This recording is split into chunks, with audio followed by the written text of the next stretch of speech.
libros de estudio que te van descifrando verso por verso de libros específicos de la Biblia. Hay un libro de estudio específico de Ruth, hay un libro de estudio específico de Oseas, y van descifrándote en su contexto y en todo lo que tiene que ver cada verso por verso. Y ninguno de nosotros puede subestimar o decir, no, es que no los tengo porque son caros. No, nada que tenga que ver con nuestro bien espiritual y nada que tenga que ver con nuestra alimentación del alma es caro. Pero ya que tenemos esta oportunidad de hacerlo, de bajarlo, como decía George, que él tenía todas las versiones porque es muy fácil tenerlo, lo descargas de internet y tú puedes leer, porque sí hay una diferencia muy grande entre la Reina Valera, la NBI y la traducción lenguaje actual. La Reina Valera es el pasaje que la mayoría de nosotros, si tiene un tiempo usted ya caminando con Dios, conocíamos. Yo visitaré la maldad de los padres sobre los hijos hasta la 4ª generación, y visitaré con bendición a los que me aman hasta 1000 generaciones. Pero la versión NBI nos aclara un poquito más de qué se trata esa maldad que Dios visitará, y dice que es la maldad de aquellos que le odian, y Dios la visitará hasta la 3ª y la 4ª generación. Pero la traducción lenguaje actual todavía es un poquito más específica y dice que Dios visitará esta maldad en los hijos, los nietos y los bisnietos. Todavía nos lleva a comprender un poquito más el mensaje que quiere decir ese verso, el cual vamos a estar estudiando nosotros aquí esta noche. Y lo primero que quiero que nosotros podamos establecer este día que estamos aquí, lo primero que quiero que usted conozca esta noche es que Dios, a través de la Escritura, eso es lo que la Escritura dice de Dios, es que Dios es un Dios de ciclos, un Dios de épocas repetitivas. La Escritura establece que Dios tiene formas de actuar que son siempre las mismas. Dios suele actuar hace muchos años de una manera y después de un tiempo vuelve a actuar de la mismísima manera en otra generación o en la misma generación. Muchas veces, bueno, yo no sé si a ti te ha pasado o tú lo has llegado a decir, pero yo sí llegué a pensarlo. Muchos de nosotros hemos llegado a pensar que Dios es un poquito complicado de descifrar. Decimos, no sabemos qué podemos esperar del Señor. Sabemos que podemos esperar cosas buenas, pero no sabemos específicamente cómo va a actuar Dios. O no sabemos porque Dios es un poquito, pues Él es grande, Él es sublime, y tratamos por ese lado como de no llegar a un punto en el que logramos descifrar cómo actúa Dios. Cuando alguien nos pregunta, pero ¿cómo actúa Dios?, nosotros nos la sacamos por la tangente de, bueno, Dios actúa de muchas maneras porque Él es Dios, ¿verdad? Él es soberano. Él a veces actúa de una manera y a veces actúa de otra, es impredecible. Y no con esto estamos faltando el respeto al Señor, sino que se nos hace un poquito complicado encasillar al Señor y decir, Dios por todas las generaciones actúa de esta manera. Dios de tanto en tanto, de una época en otra época, hace este tipo de cosas. Y la realidad es que por mucho tiempo pensé de la misma manera. Pensaba que Dios actuaba con cada persona de maneras diferentes, o que Dios en cada situación se mostraba de maneras diferentes, y es por eso que a unos les iba mal, a otros les iba bien, a unos los sanaba, a otros no los sanaba, y trataba de justificar mi ignorancia diciendo, bueno, pero es que solo Él sabe lo que hace. Solo Dios sabe por qué pasan las cosas. Solamente démosle gracias por su soberana voluntad. ¿Lo he escuchado alguna vez? Porque yo crecí en una iglesia que enseñaban así. La soberana voluntad de Dios nadie la cuestiona. Dios es soberano. Y aunque la palabra soberano, hermano, es algo que nosotros pronunciamos demasiado, los chavos no tanto, pero los adultos sí. Creo que estamos bien alejados del concepto de la soberanía de Dios, porque la soberanía de Dios tiene que ver con que Dios autorice que pase todo lo que sucede en la tierra. La soberanía de Dios es la cualidad única y exclusiva de Dios para autorizar que hasta el cabello que se te cayó y mientras te cepillabas se haya caído de tu cabeza. Esa es la soberanía de Dios. La soberanía de Dios no es el pretexto o la muleta que usamos para cuando no tenemos respuestas. Decimos, ay, se enfermó, bueno, la soberanía de Dios. Ah, se murió, bueno, la soberanía de Dios. No la cuestione, solo alábele porque es la soberanía de Dios. Pero eso no es la soberanía de Dios. La soberanía de Dios, no porque yo me lo invente, sino en base al estudio de la palabra de Dios, es la capacidad exclusiva, única, perteneciente a Dios, de hacer lo que Él quiera y autorizar que sucedan todas las cosas, tanto en el cielo como en la tierra. O sea, en pocas palabras, Dios es Dios por su soberanía. Dios es Dios porque solo Él es soberano. Absolutamente ningún ser humano posee soberanía. Nadie de las huestes espirituales, ni siquiera las angelicales, como las huestes espirituales de maldad, poseen soberanía, sino que a todo lo que pasa en la tierra está determinado porque Dios así lo permite o porque Dios no lo permite. Esa sin duda es la soberanía de Dios.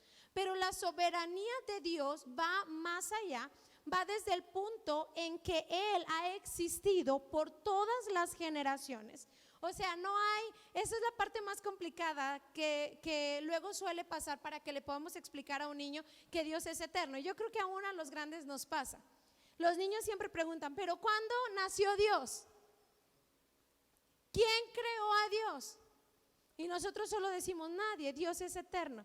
Pero verdad que aunque nosotros ya no somos niños, esa cuestión, esa cuestionante, porque nosotros tenemos un parámetro en nuestra vida, medimos el día que nacemos y medimos el día que morimos. Cuando la gente muere, en sus lápidas dice de 1970 al, no sé, al 2020, 2030. Todavía el 2030 no. Y la realidad es que como nuestra mente está diseñada para entender el día que uno nace y el día que uno muere, y así pasa con todos los seres humanos, aun cuando venimos y entendemos el concepto de Dios es eterno, ¿sí o no que dentro de nosotros es complicado entender la eternidad? ¿O no? ¿O soy yo la única que no entiende la eternidad con completa cordura? Y la realidad es que Dios, quien ha existido desde siempre, por todas las generaciones, en todas las épocas, desde que comenzó el mundo hasta el día de hoy, durante todos estos años que han transcurrido desde la fundación y la existencia del primer ser humano, Dios ha estado presente en todas las épocas. Dios ha permanecido presente en todos los años. Y época tras época el Señor ha permanecido soberano, o sea, ha permanecido siendo el jefe, la máxima autoridad de todo el tiempo. No crea o no imagine en su cabeza que cuando el enemigo se rebeló en contra de Dios, Dios perdió el control por algún momento. Dios jamás ha perdido el control, hermano. Dios en ningún momento ha entrado en pánico ni en ansiedad. El Señor jamás dice, híjole, no me tenía previsto que hubiera un tsunami. No, la Biblia establece que la naturaleza misma obedece al Señor. La naturaleza que nos rodea en todo el mundo obedece al sonido de su voz. Dios dice que llueva y se abren las compuertas de los cielos y envía la lluvia. Dios dice que haya un temblor y eso sucede. Nada pasa sin la autorización de Dios. ¿Usted sabía eso? Porque eso es la realidad. Eso es lo que en verdad venimos y cantamos cuando decimos Él es el Dios soberano. Cuando queremos aplaudir o venerar la soberanía de Dios, no es para que lo usemos en un momento de dolor en el que no entendemos nada. Es para que entendamos que por los siglos de los siglos, de las edades en las edades, desde que empezó la fundación del mundo hasta el día de hoy, en ningún momento Dios ha dejado de existir y todo lo que sucede ha sido por su mano, por su autorización. Nada, absolutamente nada sale fuera de su control. Y bajo este conocimiento, la Biblia nos enseña la historia incluso de la humanidad. La naturaleza nos enseña que Dios actúa de una manera en la que sí se puede predecir. Dios es un Dios de continuas épocas repetitivas. A Dios le gusta meternos en ciclos, en periodos de ciclos donde se repiten los acontecimientos una y otra vez. Uno sí sabe qué puede esperar de Dios. Mire, le voy a decir, por ejemplo, para que usted lo pueda entender, y acompáñame para allá al libro de Eclesiastés, capítulo 1.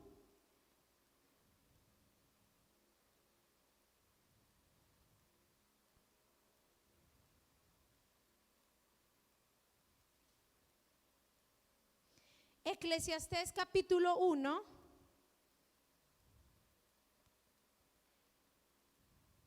verso 9 y 10.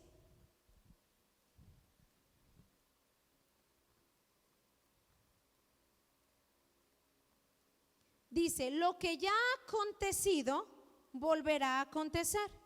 Lo que ya se ha hecho volverá a hacer. No hay nada nuevo bajo el sol. Hay quien llega a decir, mira que esto sí es una novedad, pero eso ya existía desde siempre entre aquellos que nos precedieron. Y ahí mismo en el capítulo 3 de Eclesiastés, verso 15, dice, lo que ahora existe ya existía. Y lo que ha de existir, existe ya. Dios hace que la historia se repita. Así es su manera de actuar. Dios sí se puede predecir. El Señor es un ser que sí se mueve con las mismas estrategias siempre. Dice, Dios hace que la historia continuamente se repita. Dios es un Dios de ciclos. Lo dejó anunciado desde la naturaleza, hermano. Nosotros vivimos en el ciclo del día y la noche. Se hace el transcurso del día, llega la noche y cuando está por terminar la noche, uno asume que va a llegar ¿qué? El día.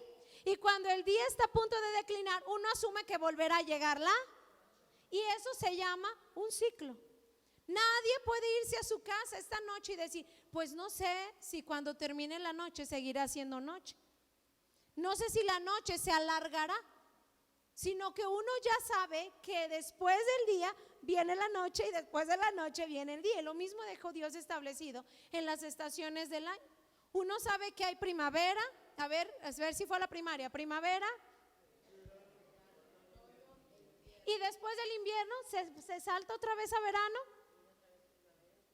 Viene la primavera. Es tan bíblico que la Biblia establece, ya pronto, dice la Biblia, está a punto de acabar el invierno y la primavera comienza a asomarse. La Biblia estableció que hubiera un ciclo aún para las estaciones del año, para que Dios nos diera un mensaje. No siempre dura el invierno, la época difícil no siempre dura. De pronto se acabará el invierno y volverá a salir el sol. Las épocas complicadas de la vida del ser humano se terminarán y volverá a haber un buen día. Y Dios estableció aún en la naturaleza que existieran ciclos que se repiten. Y por más que haya hombres, seres humanos muy capacitados y muy inteligentes, no hay nadie con la capacidad de cambiar el ciclo de la naturaleza. Nadie puede hacer que ahora sea invierno y que la próxima estación que siga vuelva a ser otoño. Nadie, hermano. Porque es así como Dios estableció que funcionara. Y no solamente la naturaleza nos enseña que Dios es un Dios de ciclos. Aún la misma historia, la historia de la humanidad, si usted es una persona que le gusta leer, no solo la Biblia, le gusta leer, usted ya ha de haber descubierto que hay historias, episodios en la historia mundial que se repiten, que en determinada época, en determinado tiempo, la historia se repite, vuelve a acontecer exactamente lo mismo. Y la Biblia está llena de ejemplos también de situaciones en donde se repite. En el Antiguo Testamento, Dios levantó a un hombre llamado Elías. Y Elías tenía la encomienda o la meta de volver, de despertar a una generación y hacerla volver a Dios. Muchos años después, Dios levanta a un hombre llamado Juan el Bautista, al que le decían ¿cómo? Elías, porque él no es que era Elías resucitado, sino que ese hombre tenía la mismísima encomienda de parte de Dios, volver toda una generación al corazón de Dios. Y la Biblia dice que cuando Jesús esté próximo a regresar, Dios levantará un hombre con el mismo ministerio de Elías, que hará volver el corazón de los padres a los hijos para que todos se vuelvan a Dios. Es un ciclo. Dios levanta a Elías para que el pueblo de Israel se vuelva a él. Dios levanta a Juan Bautista para que el pueblo de Israel conozca al Mesías, y después Dios levantará a un hombre que haga que toda la humanidad se vuelva a Dios. Después están los ciclos de 40 años tan mencionados en la Escritura.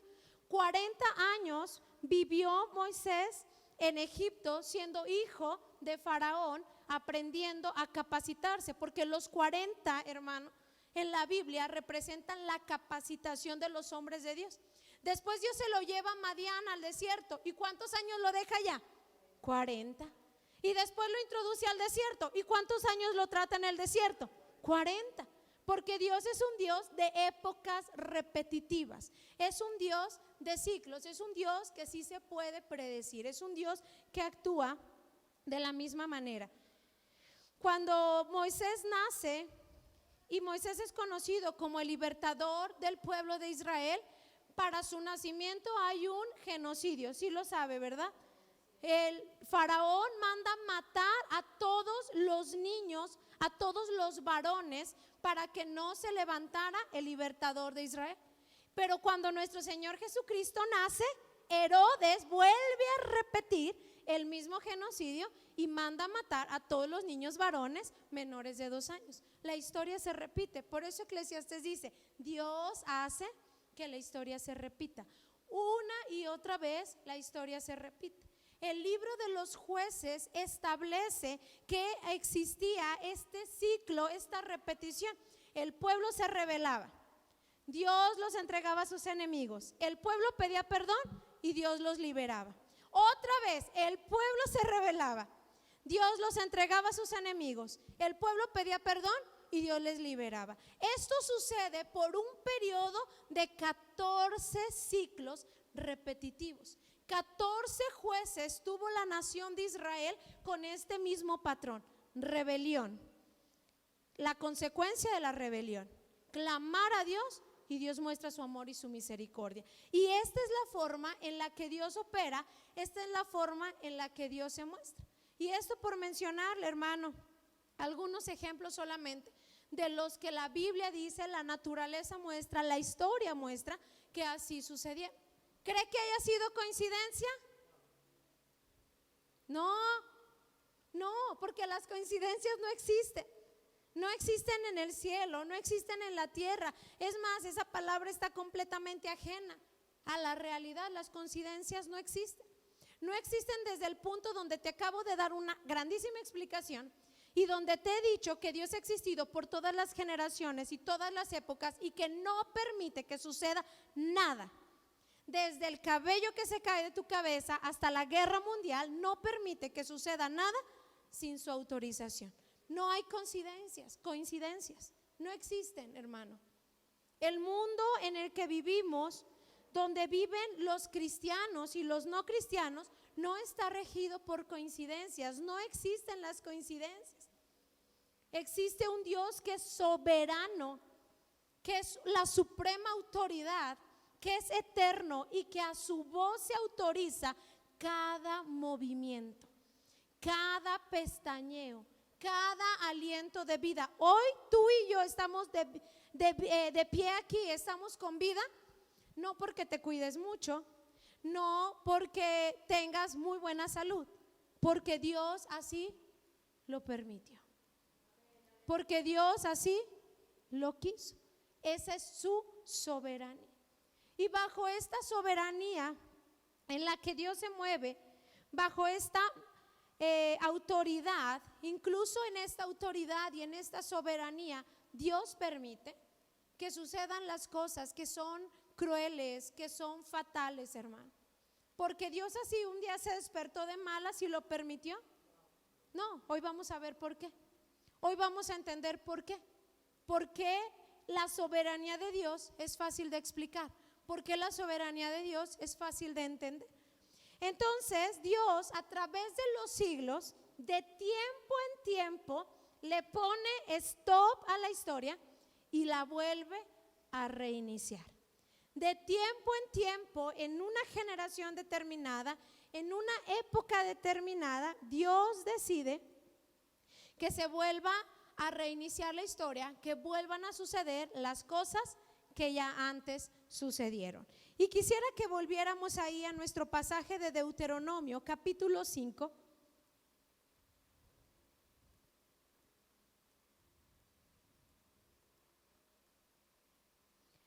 Verso 9. y 10. Pero ahora yo se la voy a leer en el original. Y está tan impactante, hermano, que yo quiero que tú la escuches con toda tu atención. Pero la realidad es que cuando termine el servicio, voy a mandarle este pasaje en el original a los que hoy vinieron al servicio para que se lleven a crea necesario que debe leerla. Ponga mucha atención, fíjese bien lo que dice el original, esto está impresionante. Dice así: existe una causa, estoy leyéndole Éxodo, Deuteronomio capítulo 5, verso 9 en el original. Existe una causa, un antecedente o consecuencia que hace que yo, Elohim, el Dios supremo, todopoderoso y celoso, visite, supervise, cobre, vengue y otorgue la iniquidad de los padres sobre sus hijos, sobre sus nietos, sobre las naciones, sobre sus bestias y sus siervos, aun cuando estos sean niños, jóvenes o viejos. Y sobre sus bisnietos intensificaré la maldad, sobre sus tataranietos de los que son mis enemigos y me odian. Versículo 10: y yo hago que logren y avancen, les doy luz y cargos, los cubro y los visto, y hago con ellos actos de amabilidad, pero también los reprendo, les lleno de belleza y les reprocho su maldad. Rara vez les repruebo o les avergüenzo. Esto lo hago con los que tienen afecto por mí, los que me aman, los que son mis amigos, pero que también se acercan y vigilan, protegen y atienden, respetan mis mandamientos, mis leyes, ordenanzas y preceptos, con aquellos que ponen orden. Ese es el verso en original. Una diferencia abismal, aun cuando leímos en las tres traducciones, no se compara en nada a lo que dicen las palabras salidas de la boca de Dios. No se angustie, lo vamos a ir estudiando poco a poco, pero sobre todo te lo voy a mandar para que tú puedas leerlo en tu casa todas las veces que lo consideres necesario. Porque si usted es un cristiano de ya de tiempo en el evangelio, yo estoy segura que usted ya había escuchado Deuteronomio 9, 10, Deuteronomio 5, 9 al 10. Él visitará la maldición de los padres sobre los hijos hasta la cuarta y quinta generación, pero bendecirá a los que le aman hasta las 1000 generaciones. Y pensábamos que era tan fácil de entender, tan fácil de explicar, pero tan ajenos que estamos a lo que en realidad significa. Deuteronomio capítulo 5 establece que Dios repite un ciclo de maldición por 4 generaciones, pero repite un ciclo de bendición por 1000 generaciones. Eso es lo que establece Deuteronomio 5. Lo que nosotros los cristianos llamamos maldiciones generacionales. ¿Ha escuchado esa frase? Levante su mano. ¿Cuántos hemos escuchado las maldiciones generacionales? Y esto de las maldiciones generacionales no son nada más y nada menos que ciclos repetitivos otorgados y autorizados por Dios de acuerdo al caso en el que se vea necesario, la maldición o la bendición. Existen 3 ciclos, hermano. Existen los ciclos en los que Dios mete al mundo entero. En determinado tiempo Dios mira la tierra y la contempla parecida a alguna época en la que ya había existido. Contempla la maldad de los hombres muy parecida a la maldad de hace 400, de hace 1000, de hace 2000 años atrás, y Dios usa la misma estrategia para hablarle a la humanidad y hacerle entender algo. Usted no me va a dejar mentir, pero la realidad es que en medio de estos ciclos en los que Dios mete a la humanidad entera, en medio de ciclos en los que Dios usa estrategias para que los cristianos y los no cristianos entiendan algo, todos aprendemos algo. Cuando fue la peste negra, hace muchos años atrás, en la época de Martín Lutero, los cristianos y no cristianos aprendieron algo. Usted lo puede leer en la historia. Pero sobre todo hay cristianos, hermano, que aún en medio de ese ciclo de maldición, de esa estrategia de corrección en la que Dios metió al mundo entero, aprendieron algo. Y sí o no, a través de este ciclo, en el que Dios ha metido en un ciclo repetitivo a la tierra de nuestra época, hemos aprendido algo. La gente que no ha aprendido nada de la pandemia es mentirosa, porque todos nosotros hemos sido metidos en una época que se parece a la época de hace muchos años atrás, donde Dios quiso enseñarle al mundo entero la fragilidad de la vida. Después están los ciclos en los que Dios mete, o las temporadas en las que Dios mete a su iglesia. La Biblia establece que cuando la iglesia de los primeros días comenzó, la única forma en que Dios los obligó a evangelizar fue a través de la persecución. Dios hizo que la iglesia fuera perseguida, y la Biblia dice que antes de que Jesús regrese, Dios repetirá esa misma época sobre su iglesia. Dice que en los últimos días la iglesia de Cristo será perseguida a tal punto que el evangelio se esparcirá por todo el mundo. Dios mete a su iglesia en temporadas repetitivas. La repetición, o la persecución, más bien dicho, la persecución será una época que se repetirá en la iglesia. Así que si tú no te pones las pilas y comienzas a evangelizar, probablemente Dios nos meta en el momento en el que antes de que su hijo venga por la novia, la iglesia a la fuerza, a través de la persecución, compartirá el evangelio. Dice la Biblia, y todo el mundo sabrá acerca del evangelio. Todo el mundo conocerá el mensaje del evangelio a través de la persecución. Y después están, hermanos, los ciclos en los que vive cada uno de nosotros, los ciclos individuales. Aquellos que Deuteronomio dice que pueden afectar 4 generaciones en nuestra vida, o 1000 generaciones en nuestra vida. Todos los ciclos, todas las épocas en la vida de la humanidad, de la iglesia y de los individuos se dividen solo en 2: maldición o bendición. Porque cuando estamos hablando de épocas repetitivas, de temporadas donde Dios repite sus ciclos, no siempre estamos hablando de algo malo. Estamos hablando de que así se mueve Dios, así trabaja Dios, pero que lo que hará la diferencia es si tus épocas repetitivas son de bendición o tus épocas repetitivas son de maldición. ¿Qué es lo que lleva a Dios a repetir un ciclo? ¿Por qué el Señor es así? Yo sé que usted quería que yo le dijera por qué Dios es misericordioso y que ese fuera el tema, pero esta noche vamos a hablar de esto que es muy importante, hermano. ¿Por qué Dios actuará así? ¿Por qué es parte de su esencia trabajar en ciclos, en épocas repetitivas? ¿Por qué desde la antigüedad hasta nuestros días la historia, la naturaleza y la Biblia dicen que Dios actúa de esa manera? Existen 2 razones, y es en lo que vamos a centrar nuestro tema a profundidad esta noche.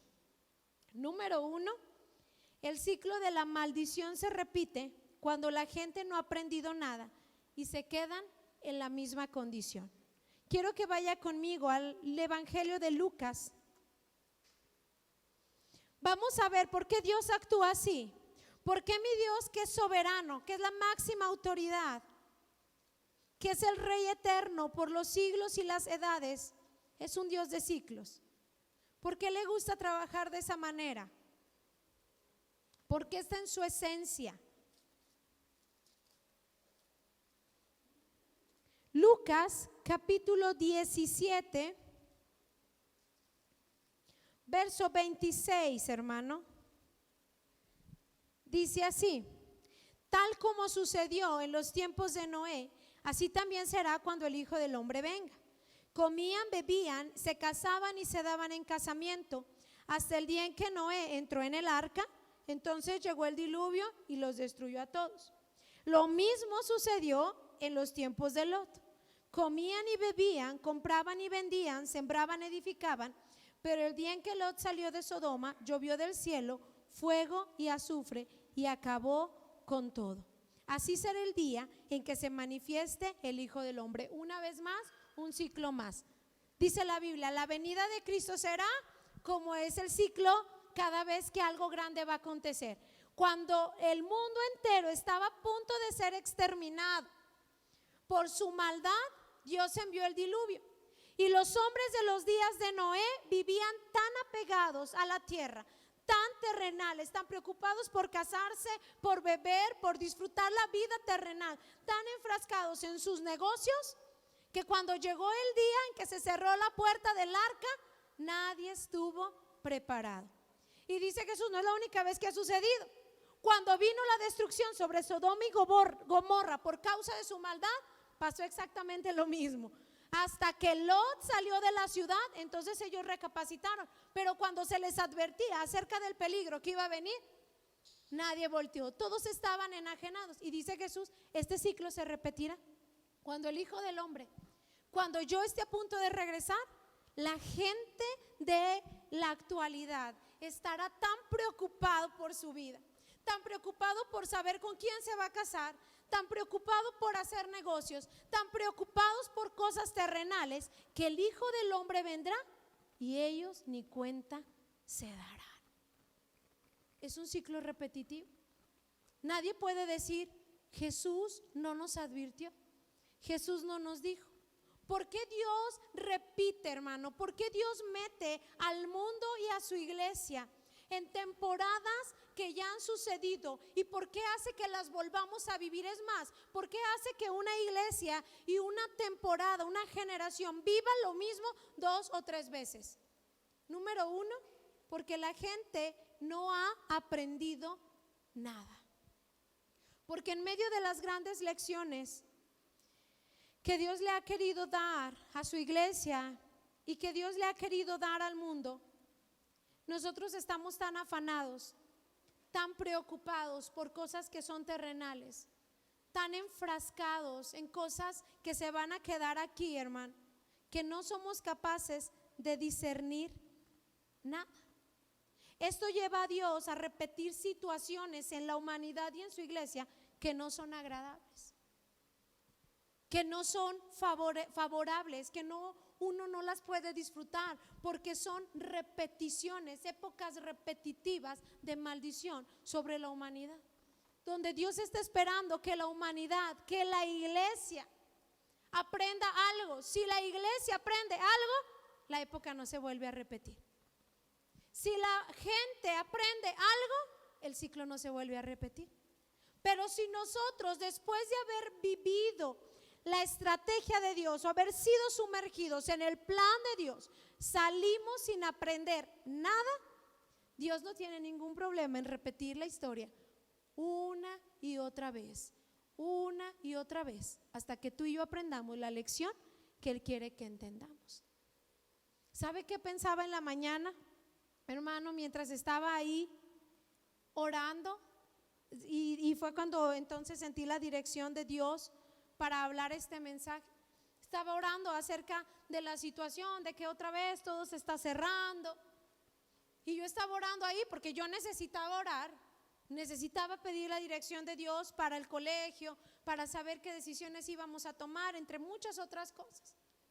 Y por un momento quise preguntarle a Dios y le dije, ay Señor, pero ¿por qué otra vez nos mandaron a contingencia?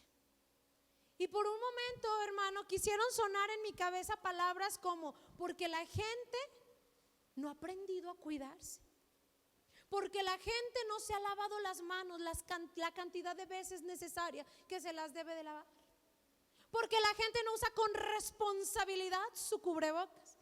Quise pensar eso, quise como culpar a la razón por la que nosotros estamos otra vez en un momento de aflicción, en un momento en donde nosotros estamos aquí reunidos, pero ¿sabes que no hay iglesias que se van a reunir hasta diciembre? Nosotros lo estamos haciendo, pero ya las iglesias anunciaron que sus servicios vuelven a ser en línea. Solo nosotros estamos aquí, iglesia, pero ya todos los demás pastores dijeron que sus iglesias van a ser en línea por la contingencia. Y por un momento quise pensar, ay Dios, ¿por qué otra vez? Porque fuimos descuidados y salimos al Altaria y nos fuimos a los jueguitos de la feria. ¿Habrá sido eso? ¿Habrá sido que la población no es consciente del COVID? Y escuché así claritita la voz del Señor y dijo, número 1, no vuelvas a preguntar por qué. Y número 2, creo que es muy evidente que no el mundo, la iglesia no ha aprendido absolutamente nada. Porque hay quienes, teniendo la oportunidad de asistir a sus iglesias, no lo hacen. Porque hay quienes, teniendo la oportunidad de haber aprendido algo durante la pandemia, no han querido aprender nada. Dice, y así me dijo el Señor, dice, me asombra que haya gente que después de estar en medio de una pandemia siguen atesorando su dinero como si les pudiera dar la salvación, la sanidad. Dice que me dijo el Señor, no puedo creer que haya gente que después de atravesar periodos desde marzo para acá, todavía abrazan sus 500 pesitos, sus 1000 pesos, tuvieran los millones, pero no los tienen. Y los abrazan con tanto fervor y están tan pobres dando ahí su ofrendita de 30 pesos y al que bien le va a dar ofrenda. Porque hay quienes solamente saben dar diezmo. ¿Y sabe para qué dan diezmo? Para que no les caiga la maldición. Pero el pueblo que no sabía ofrendar quiere decir que sigue sin aprender nada de finanzas, hermano. Y dijo Dios, no, ni me preguntes por qué otra vez está el confinamiento y no preguntes cuánto tiempo durará. Porque yo estaba ahí diciendo, Señor, por favor, que en serio acabe en 15 días, te lo suplico. Para tener la tranquilidad de ir al colegio sin presión. Y el Señor dijo, y el ciclo se repetirá todas las veces que sea necesario. No es el cubreboca, no es la falta de lavar las manos, es que la iglesia no ha aprendido nada. Puedes usar cubrebocas o no, tu vida está en las manos de Dios, hermano. Puedes echarte gel y desgastarte tus manos en gel antibacterial. Pero la Biblia enseña que Dios es un Dios que repite los ciclos de maldiciones porque la gente no aprende nada. Hay gente que se asustó marzo, abril y mayo y estaban en sus casas, pero ahí conectándose a las transmisiones en línea, orando, ayunando.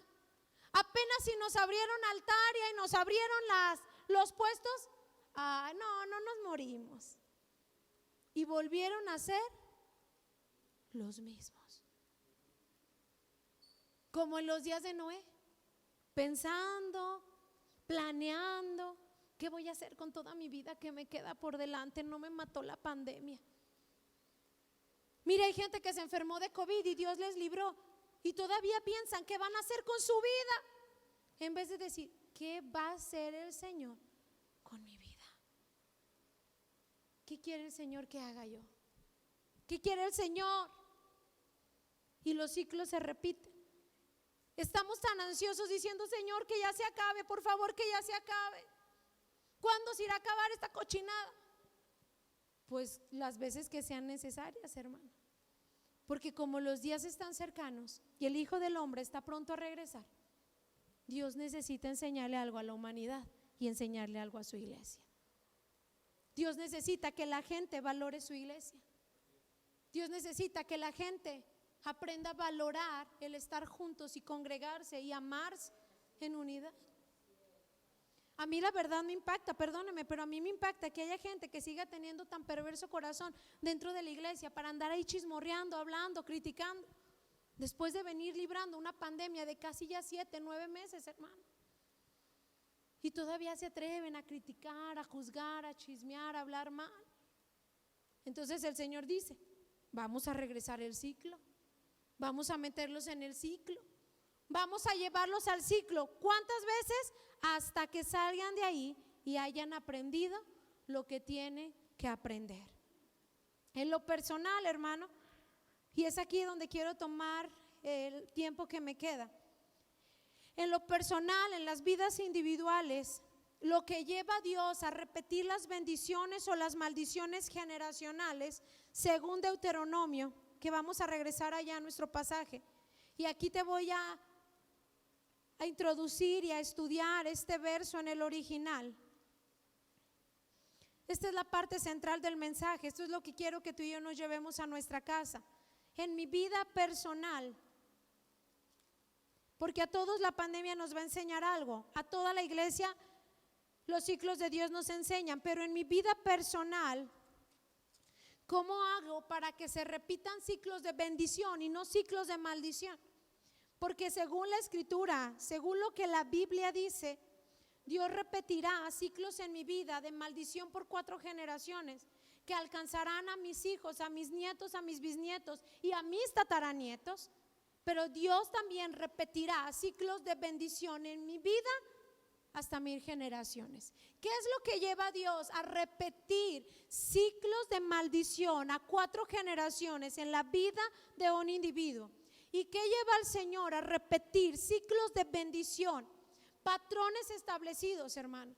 Gente que su abuelo fue alcohólico, el padre es alcohólico, el hijo es alcohólico y el nieto es alcohólico. Padres que se divorcian, hijos que se divorcian, nietos que se divorcian, bisnietos que se divorcian.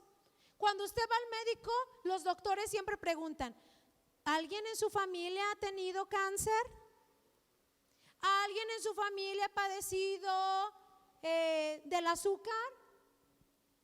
¿Alguien en su familia tiene episodios mentales?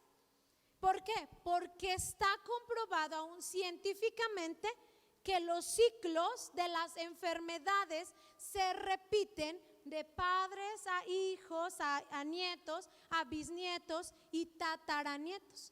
¿Qué lleva a Dios, hermano, a repetir en la vida de un ser humano lavado con la sangre del Cordero, a repetir en su vida la maldición generacional de la enfermedad, la maldición de la pobreza, la maldición del divorcio, del vicio, del mal carácter, de la violencia? ¿Qué lleva al Señor a permitir que en un cristiano se repitan maldiciones generacionales, ciclos y temporadas generacionales en su vida? Pero ¿qué mueve al Señor a que en una persona cristiana también haya 1000 generaciones por delante de bendición? Eso es lo que dice. Esa respuesta la encontramos en Deuteronomio capítulo 5, verso 9 al 10 en el original. Lo primero que nos enseña, y quiero que tenga su Biblia porque lo vamos a ir comparando. Déjeme buscarlo aquí en mi Biblia. Te voy a ir diciendo a dónde corresponde cada verso, cada palabra traducida. Tu Biblia y mi Biblia comienza más o menos así, porque yo tengo la NBI. Comienza diciendo: yo soy el Señor tu Dios. Eso, así empieza la mía, que es NBI. Pero de donde se traduce la original no es de la Biblia NBI, es de la Biblia Reina Valera. Así que la Reina Valera comienza diciendo: porque en la parte B de su verso 9. ¿Cómo empieza? ¿Tiene su Biblia, verso 9? Porque, ahí, solo porque.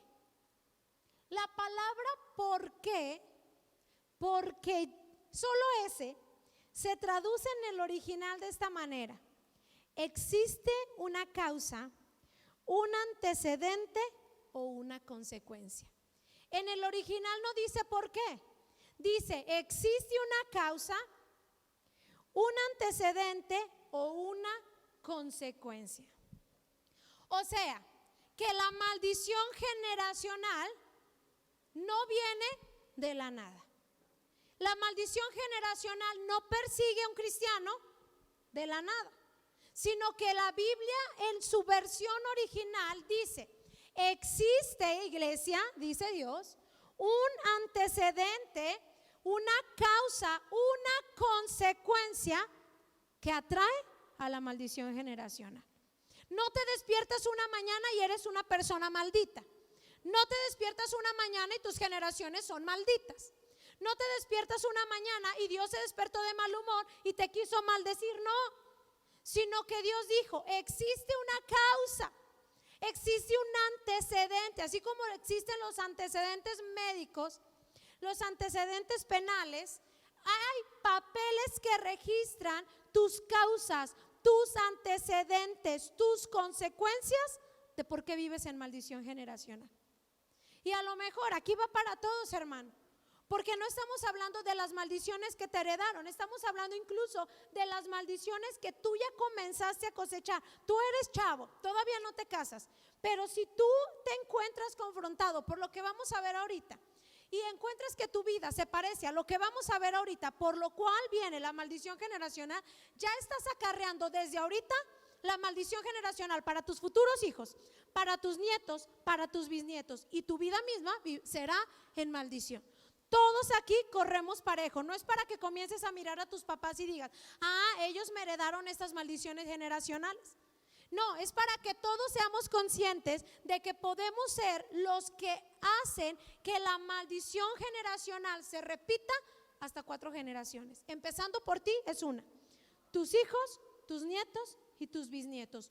4 ciclos, 4 generaciones, 4 épocas de repetición de maldición generacional, que no vendrán de la nada, sino que dice Dios, existe una causa, existe un antecedente, existe una consecuencia. Después sigue diciendo, quiero que alguien que tenga Reina Valera, ¿usted tiene, pastora, Reina Valera?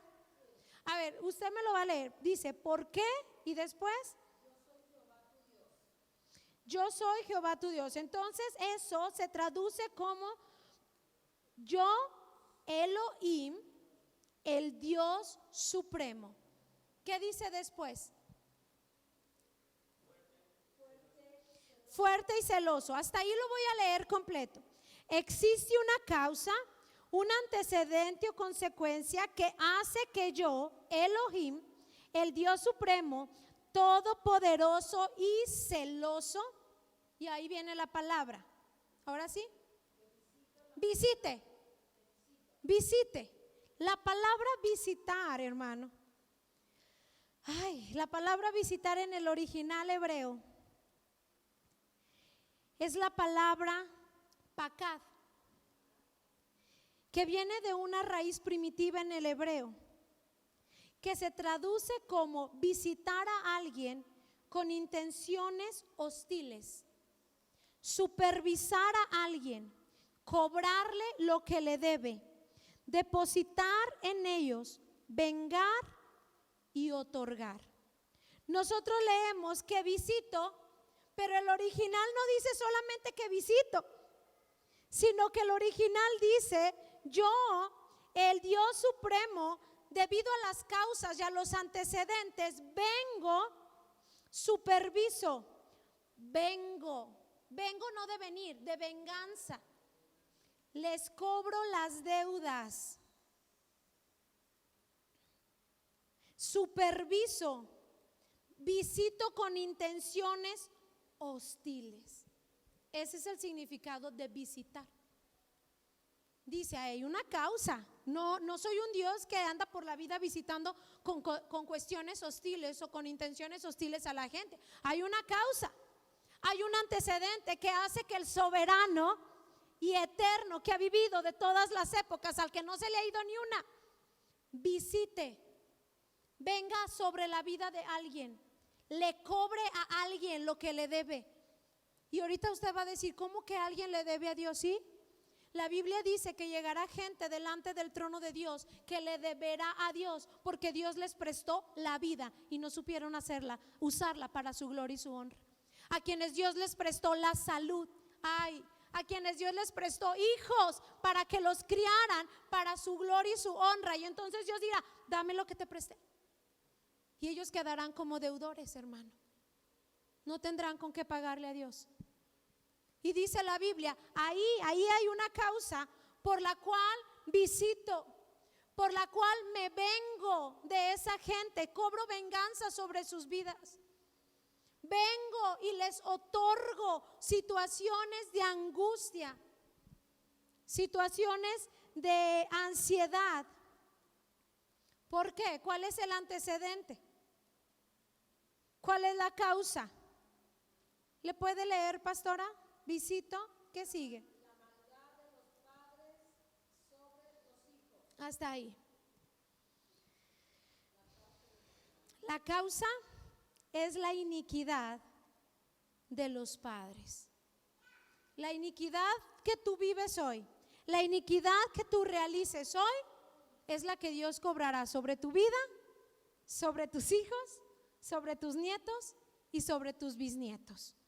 ¿Qué significa la palabra iniquidad? Iniquidad quiere decir maldad, perversidad, abuso, injusticia, todo lo contrario a la moral y a la religión. ¿Qué lleva a Dios a en una vida repetir maldiciones generacionales por 4 ciclos?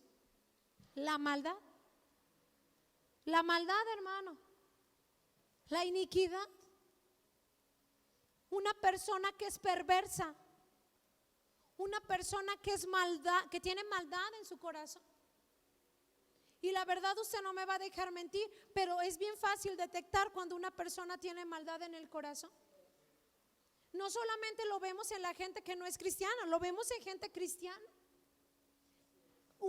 Hay gente dentro de la iglesia que peca, pero no lo hace por maldad, lo hace porque sigue siendo una persona que vive en este mundo, que se está perfeccionando. Pero hay gente que hace cosas para herir a los demás.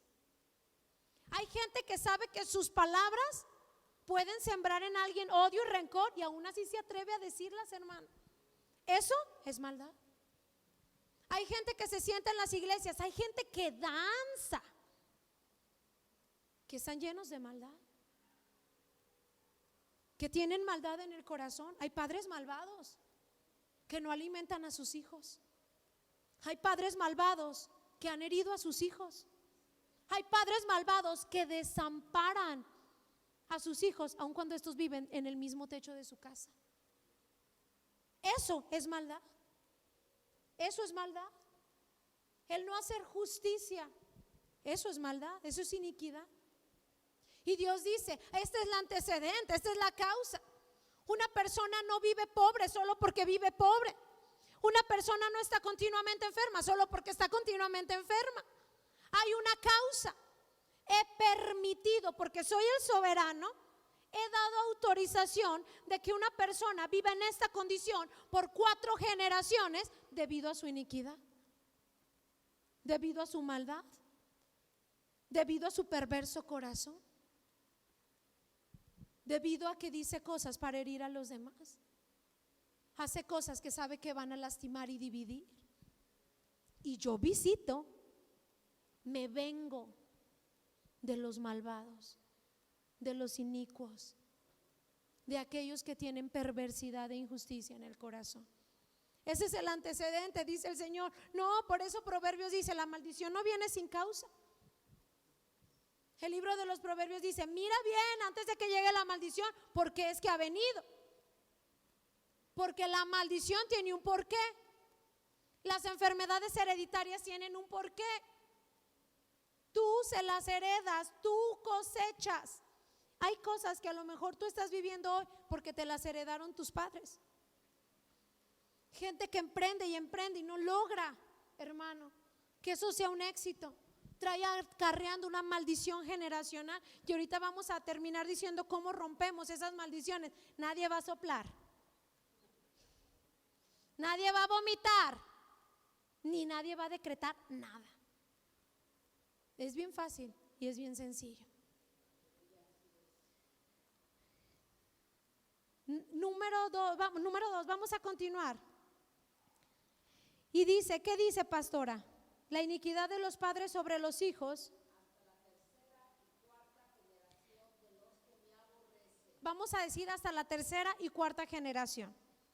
En el original dice, la iniquidad de los padres sobre los hijos, sobre los nietos, sobre sus bestias, sobre sus siervos, aun cuando estos nietos e hijos sean niños, jóvenes o ancianos.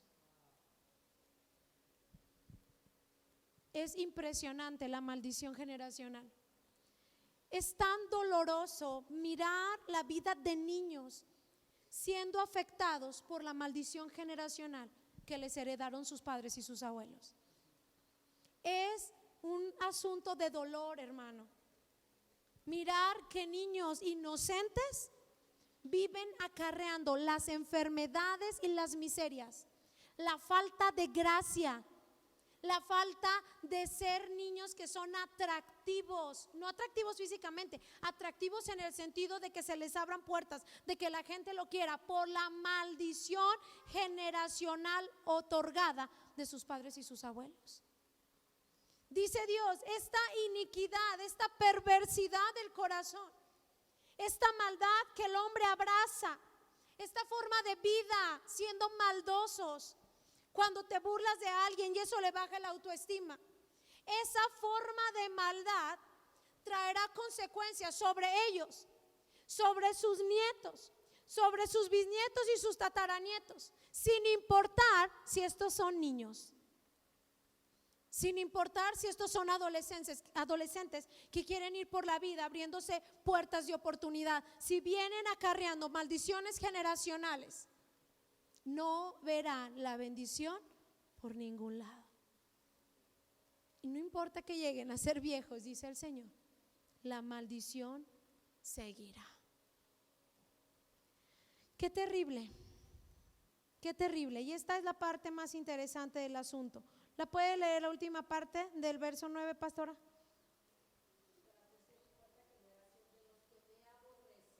De los que me aborrecen. La palabra en original de aborrecen se traduce de esta manera: de los que son mis enemigos y me odian. Ahora yo quiero que tú me acompañes a dos pasajes. Filipenses versículo 3, capítulo 3. Filipenses capítulo 3, verso 18.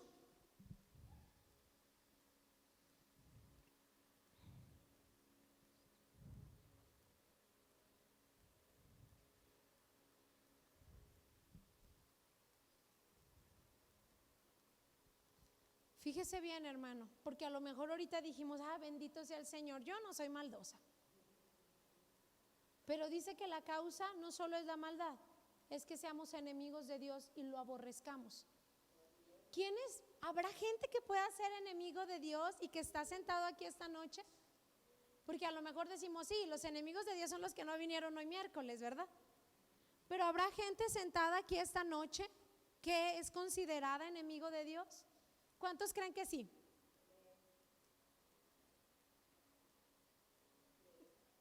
A ver, déjenme usar mis ojos porque no me da para ver hasta allá. Bueno, ahorita la Biblia nos va a dar la respuesta.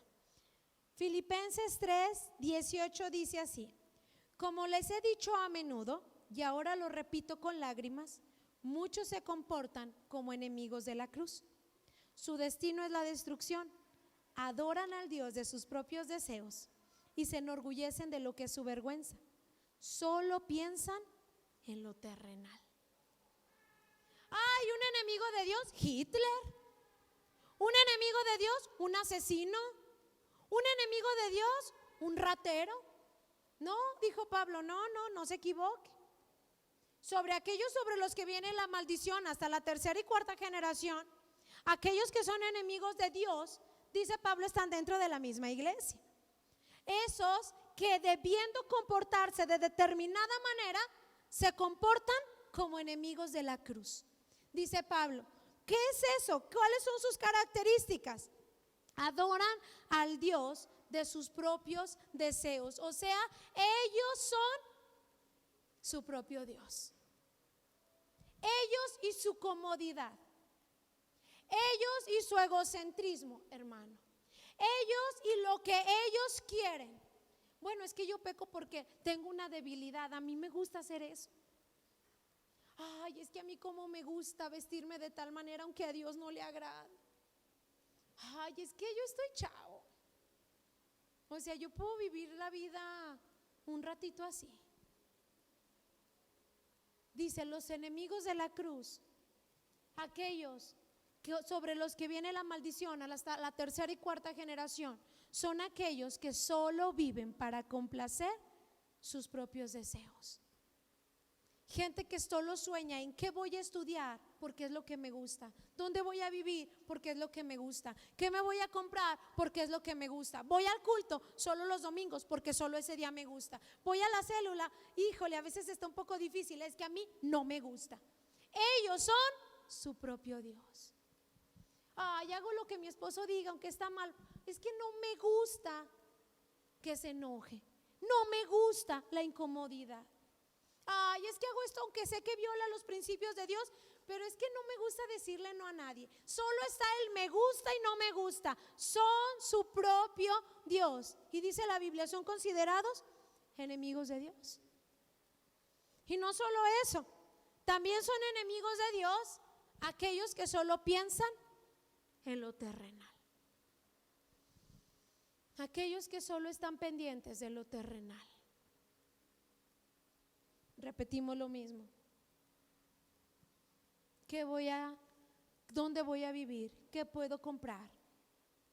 No sirvo a Dios porque no se ajusta a mis deseos terrenales, a mis sueños. ¿De qué van a vivir mis hijos si sirvo a Dios? Solo pensando en lo terrenal, sin mirar que en el cielo está el Dios soberano que puede proveer, solo pensando en lo terrenal, en lo terrenal, en lo terrenal.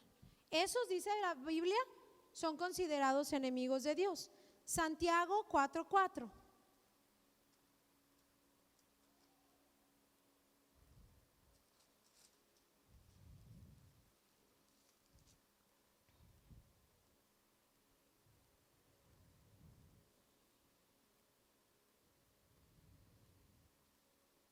Santiago 4:4 dice: oh gente adúltera, ¿no saben que la amistad con el mundo es enemistad con Dios?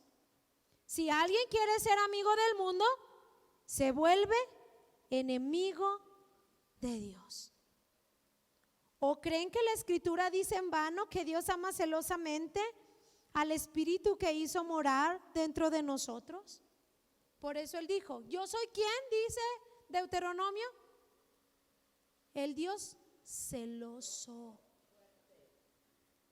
No me gusta compartir a mi gente con nadie, dice Dios.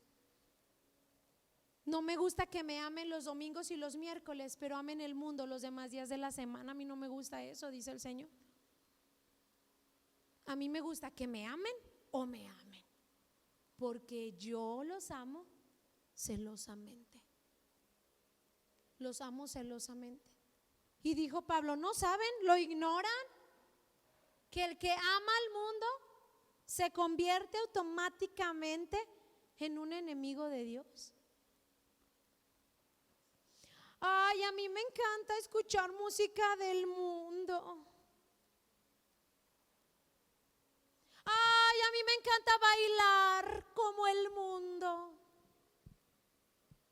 Ay, yo como me deleito viendo películas que hablan de lo que vive este mundo. Homosexuales, ay, le adelanto. Gays, lesbianas, relaciones sexuales antes del matrimonio. Y eso es lo que nos gusta ver. Ay, cómo me encantan las series de los narcos. Así como enseña el mundo. Ay, a mí me encanta vestirme como las muchachas del mundo. Y dice Dios, el que ama al mundo automáticamente se convierte para mí en un enemigo. Ay, a mí como me encanta fumar, como fuma el mundo. Como me encanta echarme mis cheves los domingos, como se las echan los del mundo. El que ama al mundo se convierte automáticamente en enemigo de Dios. Ay, yo como amo a mis amigos del mundo. Ay, quisiera un novio mundano. Quisiera una novia mundana. El que ama al mundo se convierte automáticamente en un enemigo de Dios.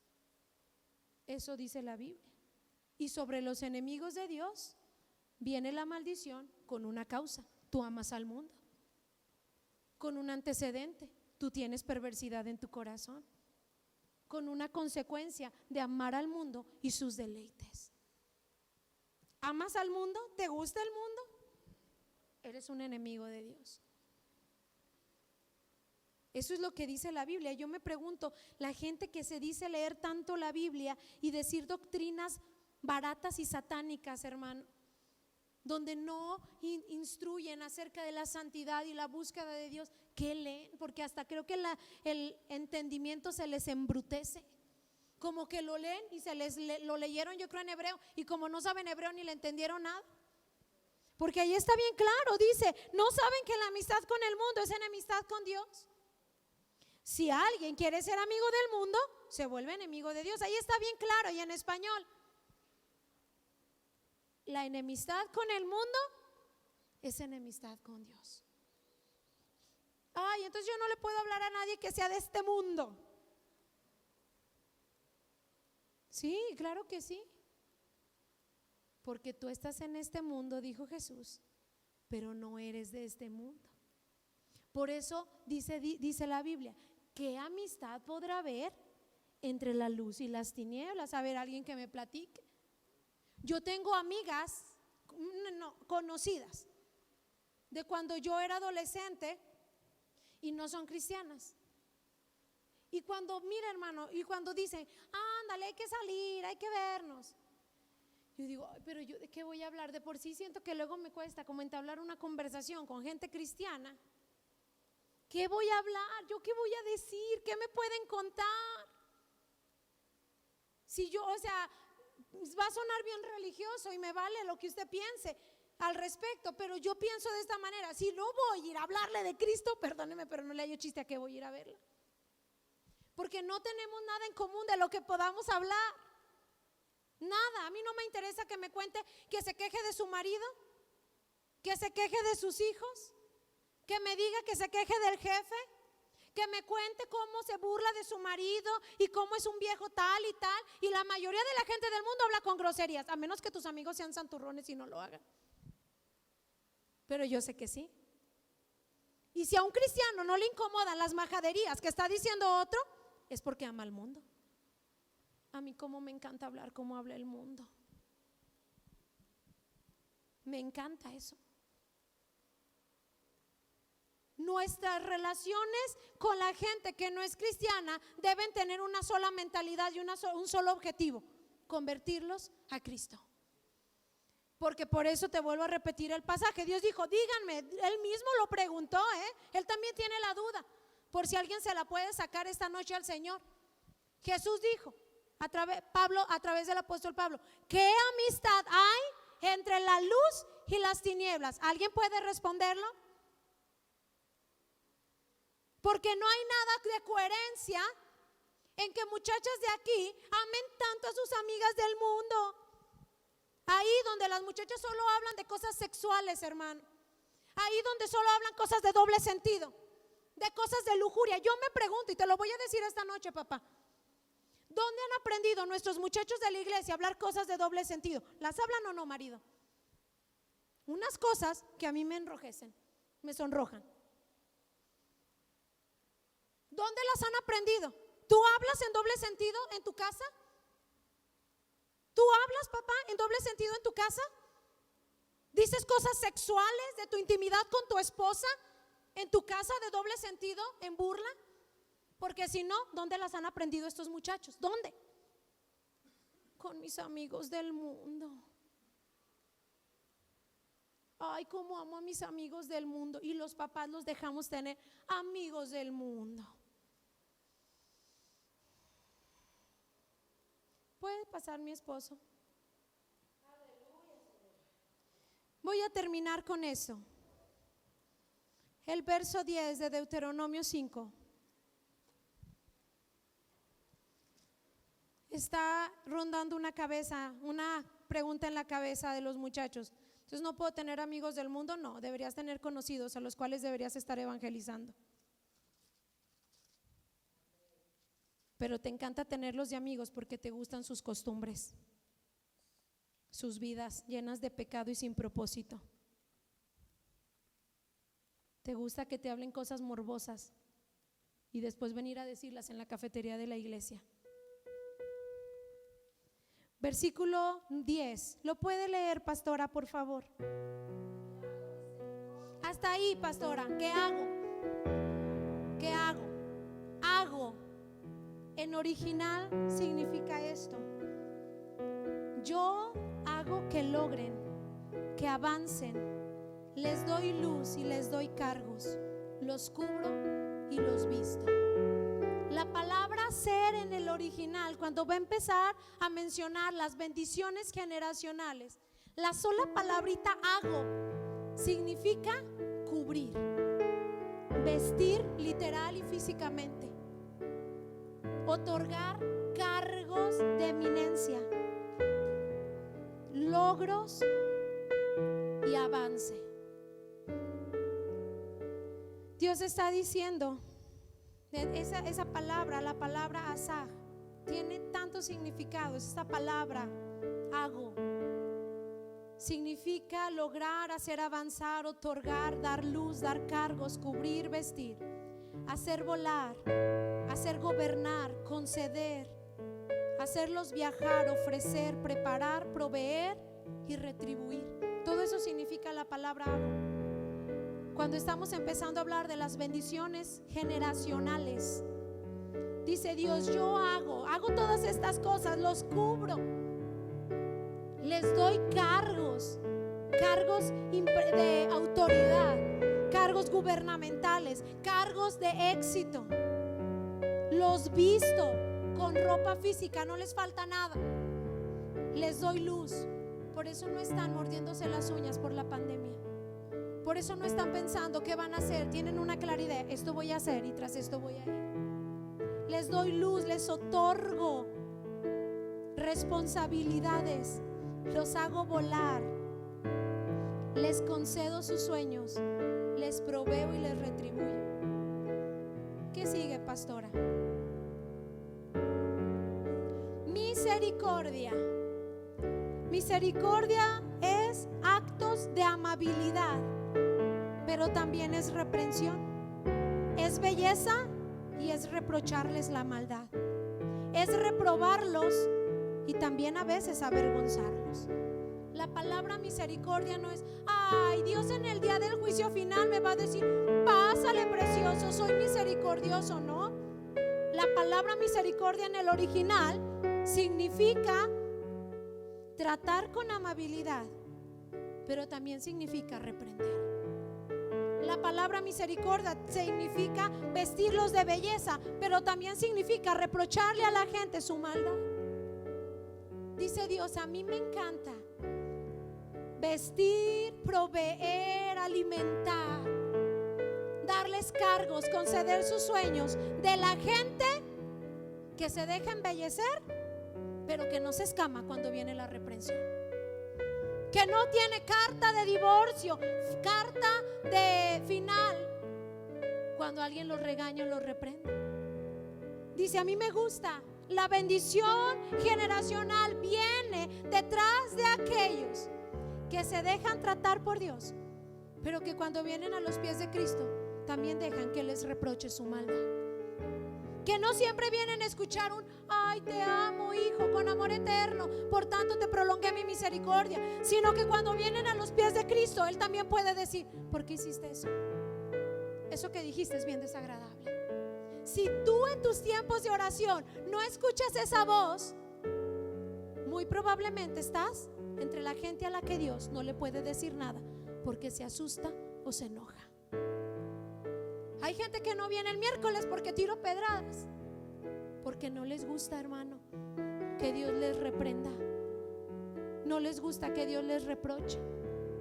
¿Puedo decirlo con autoridad? Sí, porque de verdad que cada palabra que me propongo que salga de mi boca, deseo que sea cada palabra que Dios dice. Nunca me voy de este lugar sintiéndome mal. Ay, ¿habré herido a alguien? No, yo le digo, allá tú dijiste que yo dijera. Pero hay gente a la que Dios no le puede decir nada malo. Gente que quieren tener coaches y no pastores. Quieren tener predicadores que les diga, tú puedes, vamos. Hay algo dentro de ti que puede. Y dice Dios, a la gente que visito, a los que les doy cargos importantes, a los que he visto, y así sea pandemia o más pandemia, nunca les ha faltado qué vestir. Aquellos a los que les proveo a manos llenas, les hago cumplir sus sueños, son a los que les gusta dejarse embellecer. Y de vez en cuando también los repruebo y los avergüenzo. Y no andan lloriqueando por las esquinas, ay, Dios me está disciplinando. sino que hacen como Job, se fajan los pantalones y vienen delante del Señor y afrontan sus responsabilidades. Dicen: sí, yo pequé, yo fallé, yo fui bien bocona con mi esposo, yo regañé a mis hijos de una forma que no debía de hacerlo, yo hoy me porté mal, Señor. Dice Dios: a esos las bendiciones generacionales les seguirán. ¿Puede terminar de leer, pastora?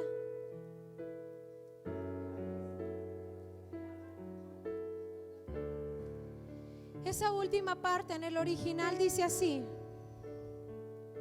esto hago con los que tienen afecto por mí, los que me aman, los que son mis amigos, esos que se acercan, vigilan y protegen mis mandamientos, aquellos que respetan mis ordenanzas y preceptos, a los que les gusta poner orden.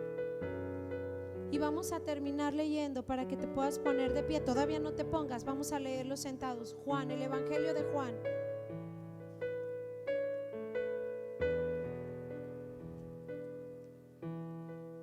El Evangelio de Juan, capítulo 15.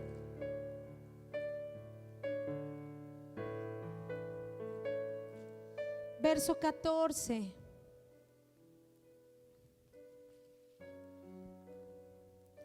Dice así: ustedes son mis amigos si hacen lo que yo les mando. Y ya no los llamaré siervos, porque el siervo no sabe lo que va a hacer su señor. Les llamaré amigos, porque todo lo que mi Padre diga, yo se los daré a conocer. La Biblia dice: estos son mis enemigos, los que aman al mundo, y estos son mis amigos, los que hacen lo que yo digo, los que guardan mis mandamientos, los que se acercan y los vigilan, los que no pasan semanas sin que no abran su Biblia, como ignorando o valiéndoles lo que la palabra de Dios dice, ya que está llena de preceptos, leyes y mandatos. Dice: no, mis amigos son los que están de cerquita, vigilando, protegiendo que se cumplan mis mandamientos. Aquellos que de cerquita los atienden, los respetan y ponen orden. Ellos son mis amigos. Ellos son mis amigos, dice Jesús. Y a ellos ya no les escondo nada. No tienen que andar por la vida diciendo: ¿qué deparará el futuro? Yo les voy a decir lo que acontecerá. Nada les voy a ocultar.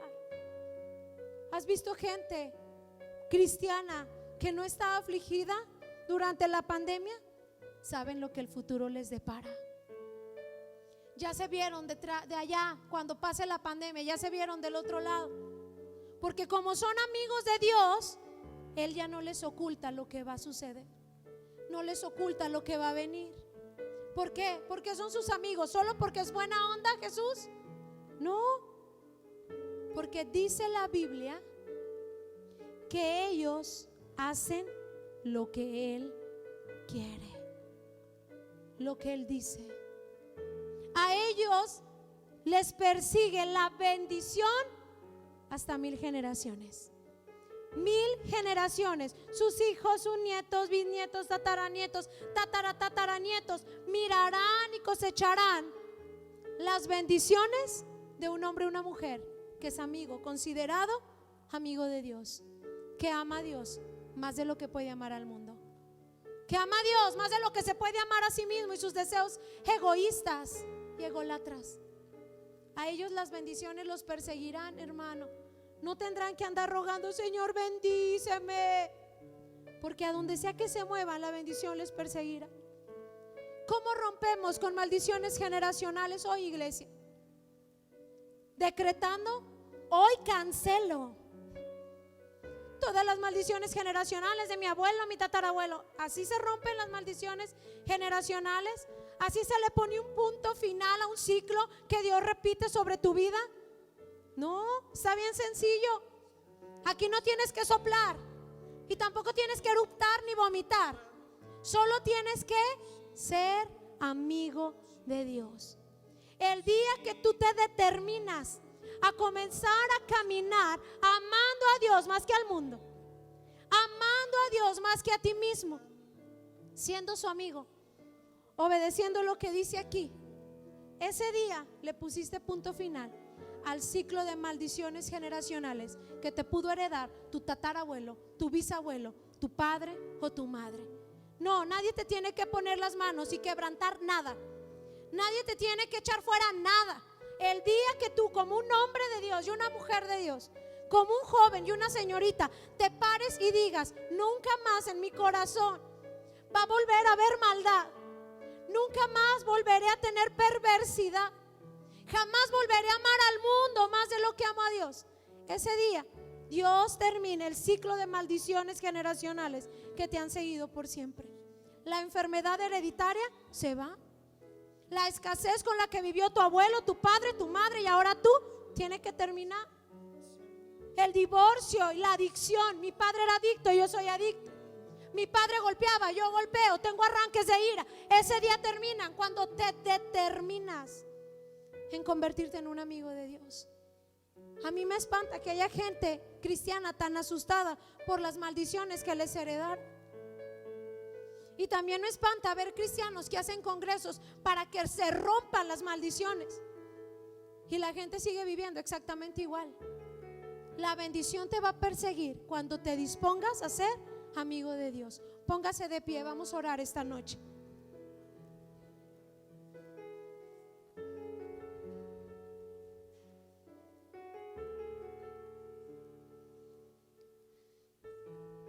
A todos, tarde o temprano, hermano, las maldiciones nos alcanzarán o las bendiciones. Nadie está exento aquí, nadie.